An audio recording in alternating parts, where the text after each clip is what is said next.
Be Wealthy and Smart, episode 750.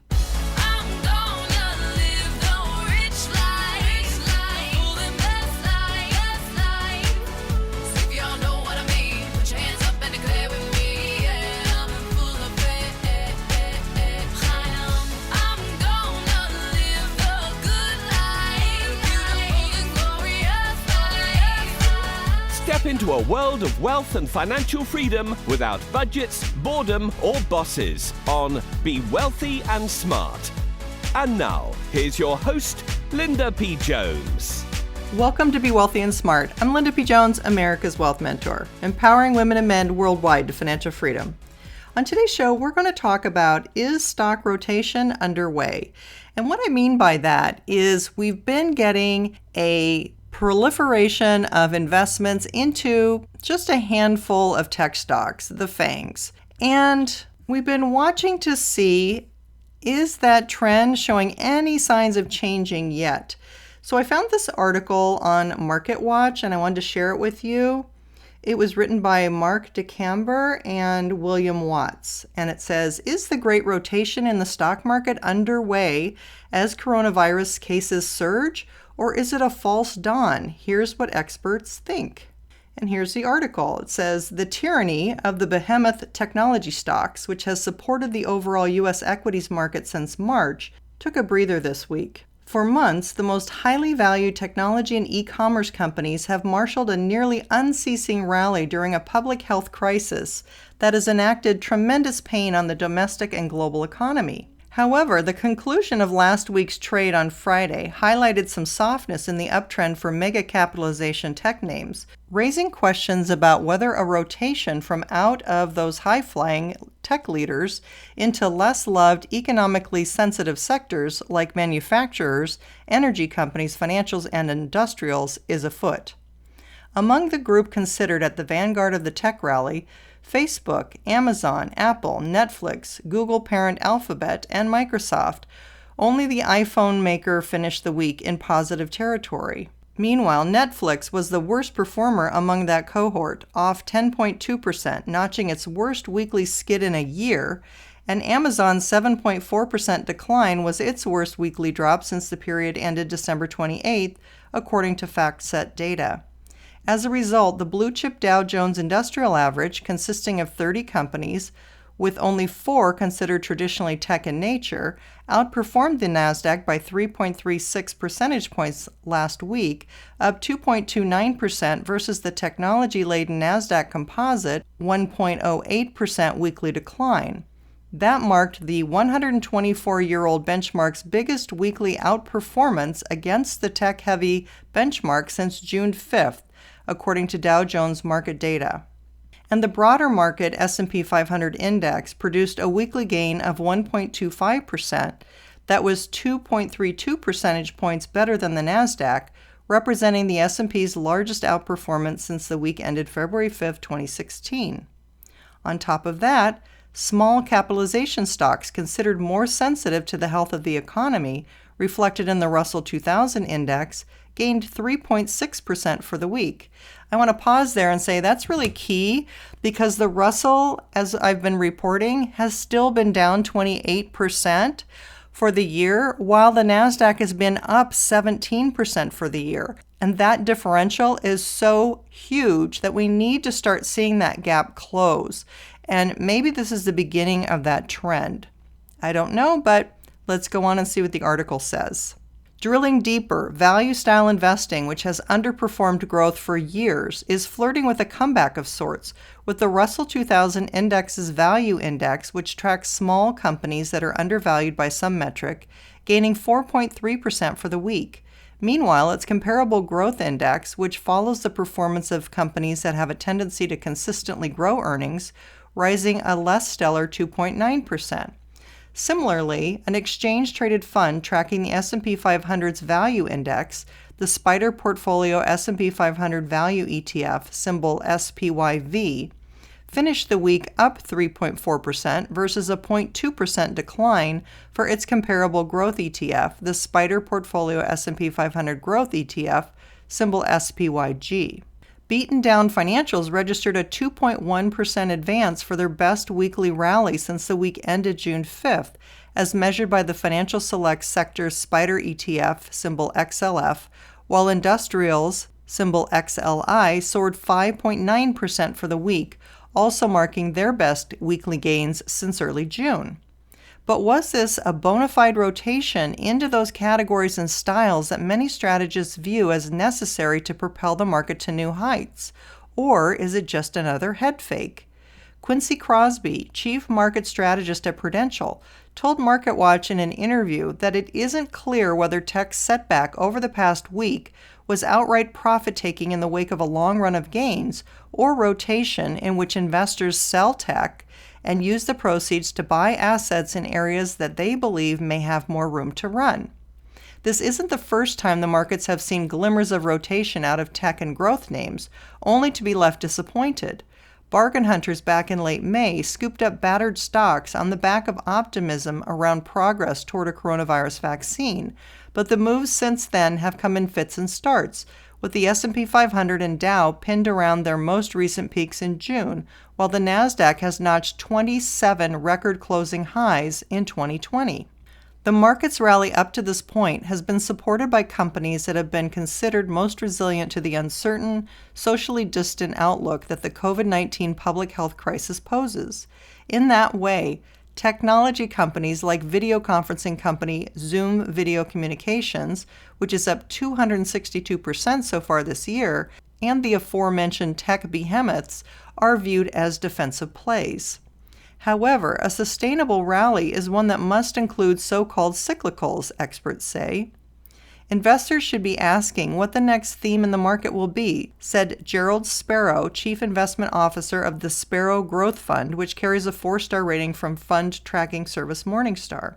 I think it's going to be a combination of cyclical stocks and e-commerce, Sparrow said in an interview. More broadly, further market gains are likely to be more balanced, with all sectors participating. Mark Arbiter, a prominent technical strategist, appears to agree with the notion that tech must continue to be a part of the next burst higher for stocks, if one is to be had, noting that the influence of the mega-cap tech companies also means they can drag the overall market lower, too. How these high flyers act in the coming days, as well as the Nasdaq, could be a great tell as to whether the overall market will finally break higher and head to all-time highs now, or if they break lower, pulling the overall market with them and squeeze some excesses out before we head to all-time market highs, he wrote in a July 16th research note. The road ahead, however, will be a tough one as companies continue to face the economic perils of the coronavirus pandemic.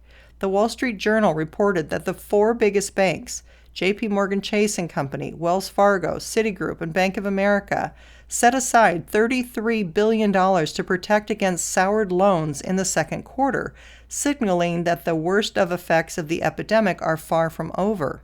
Indeed, the U.S. recorded more than 71,000 new coronavirus cases on Friday, representing the second highest daily of infections on record, with the U.S. looking at 3.6 million total confirmed cases, amid a resurgence in a number of states, data compiled by Johns Hopkins University show. The global case tally now exceeds 14 million, with nearly 600,000 lives claimed from the epidemic that started in December. The recent spike in cases in U.S. states, including California, Texas, and Arizona, has thus far been ignored by the equity market, but could eventually stymie the rebound if it translates to a slow and an unsteady economic recovery, as some economists predict. Wall Street remains upbeat, but sentiment on Main Street is turning grim in response to the upsurge in COVID-19 cases that is prompting a renewal of lockdown restrictions, wrote Bob Schwartz, senior economist at Oxford Economics, in a Friday research report. Markets will gain more perspective on the economy when a parade of corporations, nearly 500 companies, report quarterly results next week. A bevy of tech names will be featured, including Dow Components, IBM on Monday, Microsoft on Wednesday, and Intel on Thursday. Elsewhere, earnings from electric vehicle maker Tesla on Wednesday will be closely watched, as will American Airlines on Thursday. On the economic data front, major reports will be sparse, with updates centered on mostly the housing sector. On Tuesday, the Chicago Fed National Activity Index for June will be released at 8:30 a.m. Eastern. On Wednesday, a report on existing home sales for June will be released at 10 a.m., with Thursday seeing the usual update on weekly jobless claims at 8:30 a.m. and a report on leading economic indicators at 10 a.m. On Friday, market participants will watch for flash PMIs on manufacturing and services for July at 9:45 a.m. and report on new home sales for June at 10 a.m. End of article. Okay, so we have a whole slew of some economic numbers coming next week, but we still are somewhat in the chasm. So we still don't have a lot of numbers. We still don't have a lot of data. So we're still in fantasy land, and the market's continuing to go up. And I think this is actually going to be the frothy part of the recovery right before we get some data. So I'm anticipating that we're going to see a jump higher in the markets into mid-August when that will change. And on top of this, of course, we have Congress coming back, and we have the next stimulus package being considered, and we shall see. I hear all kinds of rumors about what's in the package, a possible deletion of payroll taxes, a possible deletion of capital gains taxes, a possible $2,000 payment to citizens, and maybe some continuation of some of the prior programs as well. So we'll see. I think that will get passed by the end of July, and that will help to buoy the markets higher. I think the Fed will continue to come in with stimulus. That will buoy the markets higher. And we might even have some progress on either treatments or vaccines, and that will buoy the markets higher. In the meantime, we'll be watching to see if this is a real rotation. The good news is if it is a real rotation out of just a handful of tech stocks, that's very healthy for the stock market. And that's something we've been waiting to see and we want to see. So if this trend holds, that would be very, very positive, and that would indicate that more companies are doing better, not just a handful of tech companies are doing well. So we do want to see the market broaden out in the rally. We do want to see more companies reach new highs, their 52-week highs, and we want to watch for this broadening trend. So that's why we're monitoring it here. I wanted to bring it to your attention to see if the stock rotation is truly underway or if we have to wait a little bit longer. We'll soon find out. If you haven't yet subscribed to Be Wealthy and Smart, hit the subscribe button and you'll be notified as soon as new podcasts are available so you never miss one of them.